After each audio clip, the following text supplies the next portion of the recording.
Hi tears, welcome back. எல்லாரும் எப்படி இருக்கீங்க? நல்லா இருக்கீங்களா? இன்றைக்கி நம்ம வீடியோவில் நல்ல டேஸ்டியான சாஃப்டான இட்லி, அது மாதிரியே நல்ல கிறிஸ்பியான தோசை செய்யறதுக்காக வேண்டிட்டு இந்த மாதிரி நீங்கள் ஒரு முறை செஞ்சு பாருங்கள். இனி யாருக்குமே இட்லி சரியாகலை, தோசை நல்லா கிறிஸ்பியாக வரலன்னு சொல்ல மாட்டீங்க. என்னோடது ஃப்ரெண்டான ஹோட்டல் ஷெஃப் சொல்லி கொடுத்த ஒரு அருமையான மெத்தடுங்க. கண்டிப்பாக இப்படி தான் நீங்கள் தோசைக்கு மாவு அரைக்கிறீங்க, அப்படி இல்லைன்னா இட்லிக்கு மாவு அரைக்கிறீங்க அப்படின்னா இனி ஃப்ளோப்பே ஆகாதுங்க. கண்டிப்பாக வீடியோ எல்லோருமே ஃபுல்லாக ஸ்கிப் பண்ணாமல் பாருங்கள். வீடியோ பிடிச்சிருந்தா மறக்காமல் ஒன்று உங்கள் ஃப்ரெண்ட்ஸ் அண்ட் ஃபேமிலி கூட ஷேர் பண்ணி சப்போர்ட் பண்ணுங்கள். அப்போ நமக்கு டைம் வேஸ்ட் பண்ணாமல் நேராக வீடியோக்குள்ளே போயிடலாம். அப்போ நாம் அதுக்காக வேண்டிட்டு ரேஷன் புழுங்கல் அரிசி தாங்க எடுத்திருக்கோம். அது இந்த ஒரு பவுலில் தான் அளந்து எடுத்திருக்கேன். நான் நீங்கள் எந்த பாத்திரத்தில் அளந்து எடுக்கிறீங்களோ அந்த பாத்திரத்தில் நீங்கள் கரெக்டாக அளந்து எடுத்துக்கோங்க. நான் இங்கே 5 பவுல் அளவுக்கு ரேஷன் பச்சரிசி எடுத்திருக்கேன். அதுக்கப்புறமேட்டு நல்லா வாஷ் பண்ணிவிட்டு நம்ம ஊறறதுக்காக மாற்றி வச்சிடலாம். நல்லா வாஷ் பண்ணிவிட்டு நம்ம ஊற வச்சிட்டோன்னா அந்த ஊறின தண்ணியிலே நம்ம பச்சரிசி அரைச்சி எடுத்துக்கலாம். அதுக்காக வேண்டிதான் இனி ஒரு 2 ஹவர் டைமுக்கு நம்ம இதை ஊறறதுக்காக மாற்றி வச்சிடலாம். இனி நமக்கு இதுக்காக தேவைப்படுறது உளுந்து தான். அதே பவுலில் ஒரு பவுல் அளவுக்கு உளுந்து எடுத்திருக்கேன். அதோடவே ஒரு 1/2 டேபிள் ஸ்பூன் அளவுக்கு வெந்தயமும் எடுத்துட்டேன். இனி நம்ம உளுந்தும் வெந்தயம் நல்லா வாஷ் பண்ணிட்டு தான் ஊற வைக்க போகிறோம். உளுந்தும் வெந்தயம் நல்லா வாஷ் பண்ணியாச்சு. இனி நமக்கு ஊறறதுக்கான தண்ணி ஊற்றிக்கலாம். அவ்வளோதான். உளுந்தும் பச்சரிசியும் ஒரு 2 ஹவர் டைமுக்கு ஊறறதுக்காக நம்ம மாற்றி வச்சுக்கலாங்க. 2 ஹவர் டைம் முடிஞ்சிருச்சு. நம்மளோட பச்சரிசியும் உளுந்தும் நல்லா ஊறி வந்தாச்சு. இப்போ மிக்சி ஜாரில் முதல்ல நம்ம உளுந்து தான் போட்டு நல்லா அரைக்க போகிறோம். நம்ம இங்கே மிக்சி ஜாரில் தான் போட்டு அரைக்கிறோம். நம்ம கிரைண்டர் பயன்படுத்த போகிறது கிடையாது. அப்படி இருந்தாலுமே நமக்கு நல்ல பர்ஃபெக்டாக சாஃப்டாக இட்லி கிடைக்குங்க. அவ்வளோதான். பாருங்கள், நம்மளோட உளுந்தனா மிக்சி ஜாரில் சேர்த்தாச்சு. நல்ல ஃபைன் பேஸ்ட்டாக அரைச்சி எடுக்கணும். அவ்வளோதான். பாருங்கள், கரெக்டாக ரொம்ப லூஸாக இல்லாமல் இந்த ஒரு கன்சிஸ்டன்சியில் நீங்கள் உளுந்து அரைச்சி எடுத்துக்கோங்க. நல்ல ஃபைன் பேஸ்ட்டாக அரைச்சி எடுத்துக்கோங்க. அவ்வளோதான். நம்ம அரைச்சி எடுத்த உளுந்தை நான் ஒரு பாத்திரத்துக்கு மாற்றியாச்சு. இனி உளுந்து அரைச்ச அதே மிக்சி ஜார்லேயே நம்ம ஊற வச்சிருந்த பச்சரிசி அரைச்சிக்கலாம். நம்ம நிறைய பச்சரிசி ஊற வச்சதுனாலேயே பாதி பாதியாக தான் நம்ம அரைக்க போகிறோம். இப்போ நான் முதல் பாதி மிக்சி ஜாரில் போட்டு நல்லா அரைச்சி நம்ம உளுந்து ஊற்றின அதே பாத்திரத்திலே நம்ம அரைச்சி அந்த ஒரு பச்சரிசி மாவும் நம்ம ஊற்றிக்கலாம். இதில் இன்னொரு இன்க்ரீடியன்ஸ் கூட நம்ம சேர்க்கறதுக்காக இருக்குது. அது என்னன்னு பார்த்துடலாம். இனி அதோட அடுத்த பகுதி நம்ம மிக்சி ஜாரில், அதாவது பச்சரிசியோட அடுத்த பகுதி மிக்சி ஜாரில் போட்டதுக்கு அப்புறமேட்டு நம்ம அதே பவுலில் ஒரு பவுல் அளவுக்கு ரேஷன் புழுங்கல் அரிசியோட சாப்பாடும் சேர்த்துக்கலாம். இந்த மாதிரி சாப்பாடு சேர்த்து அரைக்கும் போது நமக்கு நல்ல பர்ஃபெக்டாக நம்மளோட இட்லி தோசையெல்லாம் கிடைக்கும். அதுக்காக வேண்டிதான். அவ்வளோதான். தேவையான அளவுக்கு தண்ணி ஊற்றி நம்ம அரைச்சி எடுத்துக்கலாம். நம்ம இட்லிக்கு தோசைக்கெல்லாம் அரைக்கும் போது ரொம்ப தண்ணியாட்டம் இல்லாமல் கரெக்டான பதத்தில் நம்ம அரைச்சி எடுத்தாலே போதும். நம்மளோடது பேட்டர் நல்லா செட் ஆயிரும்.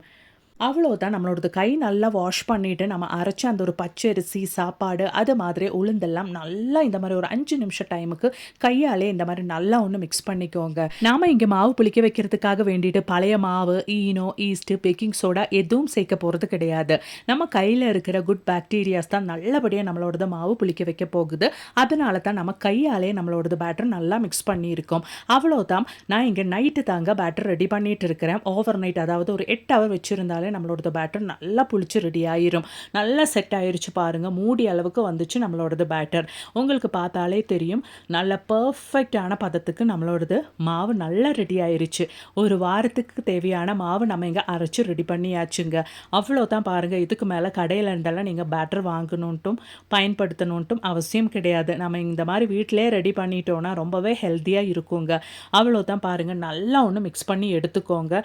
நல்லா மிக்ஸ் பண்ணி நம்ம எடுத்துட்டு நம்ம ஃப்ரிட்ஜில் வைக்கிற டைமில் எப்போவுமே அதாவது நம்ம ஒரு வாரத்துக்கு ஸ்டோர் பண்ணுற மாவு எப்போவுமே எடுத்து வெளியில் ரொம்ப நேரத்துக்கு வைக்காமல் தேவைப்படுற மாவு மட்டும் நம்ம கொஞ்சம் ஒரு பாத்திரத்தில் மாற்றிட்டு உடனடியாக நமக்கு அந்த மிச்சம் நம்ம எடுத்து வைக்க வேண்டிய மாவு நம்ம ஃப்ரிட்ஜில் ஏற்றி வச்சிட்டோம்னா நமக்கு ஒரு வாரத்துக்கு ரொம்பவே புளிக்காமல் நம்ம மாவு நம்ம பயன்படுத்திக்கலாங்க. கண்டிப்பாக ட்ரை பண்ணி பாருங்கள் ஃப்ரெண்ட்ஸ். இந்த மாதிரி நம்ம பயன்படுத்தும் போது நம்ம அரைச்சி வைக்கிற மாவு புளிச்சு வேஸ்ட்டாக போகாமல் நம்ம முழுசாக பயன்படுத்திக்கலாம். இப்போ பாருங்கள், இந்த ஒரு பாத்திரம் முழுவதும் மாவு இருக்குது. இந்த ஒரு பாத்திரம் நான் எப்போவுமே எடுத்து வெளியில் வச்சு தேவை முடிஞ்சு நான் ஃப்ரிட்ஜில் வச்சுட்டேன்னா அந்த மாவு சீக்கிரமாக ரொம்பவே புளிச்சு போயிடும். அந்த மாதிரி இல்லாமல் எப்போவுமே நமக்கு தேவைப்படுற மாவு ஒரு பாத்திரத்துக்கு நம்ம இந்த மாதிரி மாற்றி நம்ம பயன்படுத்திட்டோன்னா ரொம்பவே நல்லதுங்க. மறந்துடாதீங்க. அப்போ நம்ம ரெடி பண்ண பேட்டரில் நல்ல சாஃப்டான இட்லி சுட்டு எடுத்துடலாங்க. இட்லி தட்டில் மாவு ஊற்றியாச்சு, நல்லா வேக வச்சும் எடுத்தாச்சு. பாருங்கள், நல்ல சாஃப்டான பஞ்சு ஆட்டம். நீங்கள் பார்த்தாலே உங்களுக்கு தெரியும் நம்மளோடது இட்லி இங்கே ரெடி ஆயிருச்சு. இந்த மாதிரி தான் நீங்கள் இட்லி செய்கிறீங்க அப்படின்னா பாத்திரம் உங்களுக்கு காலியாகிறது தெரியாதுங்க. அவ்வளோ நல்ல பர்ஃபெக்டான பஞ்சு ஆட்டம் நம்மளோடது இட்லி இங்கே ரெடி ஆயிருச்சு. அதோடவே நல்ல கிறிஸ்பியான தோசையும் நம்ம ஊற்றிடலாங்க. அதுக்காக வேண்டிட்டு நான் தோசை தவா வச்சுட்டேங்க. அதில் தேவையான அளவுக்கு மாவு ஊற்றிட்டு நல்லா ஒன்று நம்ம இந்த மாதிரி சுற்றி எடுத்துக்கலாம். இந்த ஒரு பேட்டர் பயன்படுத்திட்டு பிளெயின் தோசை, அது மாதிரி கீ தோசை, ஒனியன் தோசை, வெஜிடபிள் தோசை, மசாலா தோசை எல்லாமே நல்லா பர்ஃபெக்டாக நம்ம சுட்டு எடுத்துடலாங்க. நான் இங்கே உங்களுக்கு பிளெயின் தோசை தான் ஊற்றி காமிக்கிறேன். நல்ல மாவு இந்த மாதிரி ஸ்ப்ரெட் பண்ணதுக்கு அப்புறமேட்டு ஜஸ்ட் ஒரு செகண்ட் டைமுக்கு க்ளோஸ் பண்ணி எடுத்து பாருங்கள். நல்ல கிறிஸ்பியான தோசை ரெடி ஆயிரும். ஆயிலே இல்லாமல் ரொம்பவே ஹெல்த்தியான முறையில் தான் இந்த ஒரு கிறிஸ்பியான தோசை நான் ஊற்றியிருக்கேன். ட்ரை பண்ணி பாருங்கள் ஃப்ரெண்ட்ஸ். அப்போ இனி நம்மளோட தோசைக்கும் இட்லிக்கும் ரொம்பவே சீக்கிரமாக செய்யக்கூடிய சாம்பார் ரெசிபி கூட பார்த்து அதுக்காக வேண்டிட்டு 5 கத்திரிக்காய் தாங்க எடுத்திருக்கேன். அது நல்லா கட் பண்ணி எடுத்தாச்சு. இனி நமக்கு தேவையானது மீடியம் சைஸ் 2 கிழங்கு. அந்த 2 கிழங்கும் நான் கட் பண்ணி இந்த ஒரு கத்திரிக்காய் கூட சேர்க்க போகிறேன். இதே சைஸில் தான் நான் 2 கிழங்கு எடுத்திருக்கேன். அந்த 2 கிழங்கும் நான் கட் பண்ணி சேர்த்தாச்சு. இனி நமக்கு தேவையானது மீடியம் சைஸ் நல்லா பழுத்த ஒரு தக்காளி தான். அந்த தக்காளியும் நம்ம கட் பண்ணி சேர்த்துக்கலாம். இப்போ நாம் தக்காளி அது மாதிரியே நம்மளோடது கத்திரிக்காய், கிழங்கு எல்லாம் சேர்த்தாச்சு. அதோடவே நமக்கு தேவையானது 4 பல் அளவுக்கு பூண்டு தான். இப்போ நம்ம இந்த ஒரு பவுலில் இருக்க இன்க்ரீடியன்ட்ஸ் அப்படியே நம்ம குக்கருக்கு மாற்றிடலாம். அவ்வளோதான். இது வேகிறதுக்கு தேவையான தண்ணி இந்த ஒரு டைமுக்கு நம்ம ஊற்றிடலாம். அதோடவே காரத்துக்கு தேவையான பச்சை மிளகா எவ்வளோ தேவைப்படுதோ அது சேர்த்துக்கோங்க. நான் இங்கே 4 பச்சை மிளகா தாங்க சேர்க்க போகிறேன். அதோடவே நமக்கு ஒரு 1/2 டீஸ்பூன் அளவுக்கு மஞ்சத்தூள் சேர்த்துக்கலாம். இந்த ஒரு டைம்லேயே தேவையான அளவுக்கு உப்பும் சேர்த்துக்கலாம். இப்போ நம்மளோடது குக்கர் க்ளோஸ் பண்ணுறதுக்கு முன்னாடி நல்லா ஒன்று மிக்ஸ் பண்ணிக்கோங்க. அதுக்கப்புறமேட்டு குக்கர் க்ளோஸ் பண்ணி நான் இங்கே ஒரு 5 விசில் தாங்க போட்டிருந்தேன். நல்லா எல்லா இன்க்ரீடியன்ஸும் வேகிறபடி உங்கள் குக்கருக்கு எவ்வளோ விசில் தேவைப்படுமோ அதை நீங்கள் வச்சு நல்லா வேக வச்சுக்கோங்க. நம்ம சேர்த்து கொடுத்த இன்க்ரீடியன்ட்ஸ் எவ்வளோ வேகுதோ அவ்வளோ நல்ல டேஸ்ட்டாக இருக்குங்க நம்ம சாம்பாருக்கு. நல்லா ஒன்று ஸ்மாஷ் பண்ணி எடுத்தாச்சு. அவ்வளோதான், நம்மளோடது சாம்பாருக்கு தேவையான நம்மளோடது சாம்பார் கூட்டு இங்கே ரெடி ஆயிடுச்சு. இனி மெயினான ஒரு விஷயம் நம்மளோடது சாம்பார் தாளிப்பு தாங்க. அது எப்படி செய்ய போகிறோம் அப்படின்றது பார்த்துடலாம். அதுக்காக வேண்டிட்டு கடாயில் நான் 1 டேபிள் ஸ்பூன் அளவுக்கு ஆயில் ஊற்றியாச்சு. இனி நமக்கு தேவையானது காஞ்ச மிளகா தாங்க. நான் இங்கே 3 காஞ்ச மிளகா சேர்த்துருக்கேன்.